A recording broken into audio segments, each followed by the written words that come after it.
প্রয়োজনে তাকে দেশের থেকে বের করে দেন, খবরদার তাই বলে আল্লাহ যারে আদর করে মহাব্বত ভালোবাসা করে তৈরি করলেন, যার জন্য কোটি কোটি কোটি কোটি সৃষ্টিকুলকে তৈরি করলেন, এমন এক আল্লাহর প্রিয় সৃষ্টিকে আঘাত করতে যাইয়েন না।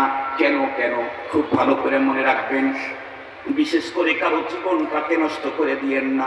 প্রয়োজনে বিদেশে পাঠিয়ে দেন, প্রয়োজনে দেশান্তর করে দেন, কেউ কাউকে খুন করতে যায়েন না। খুব ভালো করে মনে রাখবেন, আমার দেশের কোনো একজন খুনি কাউকে যদি খুন করে, পরবর্তী সে যদি অ্যারেস্ট হয়, তাকে যদি আদালতে হাজির করা হয়, খুনি আদালতের বন্ধুরা আমার কাঠ করায় দাঁড়াবার পরে তাকায় দেখে, হায় সর্বনাশ কি, যারে খুন করলাম আজকের আদালতের বিচারপতি তার বাবা। বলুন তো দেখি, যারে খুন করলাম তার বাবাই যদি ওই আদালতের বিচারপতি হয়, তাহলে খুনির কি হবে? এর চাইতে ভয়ঙ্কর।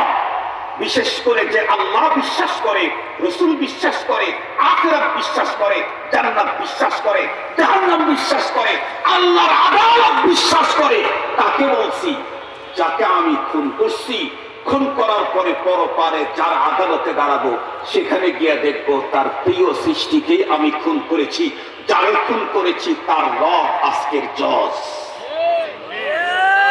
তাহলে কি হবে? তাহলে কি হবে? এই জন্য আসুন, যদি এমনটি হয় কারো উপরে খুব বেশি রাগ, থাপ্পড় দেন, আঘাত করেন, সম্পদ নষ্ট করেন, সম্মান নষ্ট করেন, আরো কিছু করেন, তাই বলে হত্যার মতো ভয়ঙ্কর অপরাধ কখনোই কেউ করতে যাব না ইনশাআল্লাহ। আল্লাহ পাক আমাকে আপনাকে, আল্লাহ পাকের কোরআনের এই মেসেজটাকে যথাযথভাবে কি মাশাআল্লাহ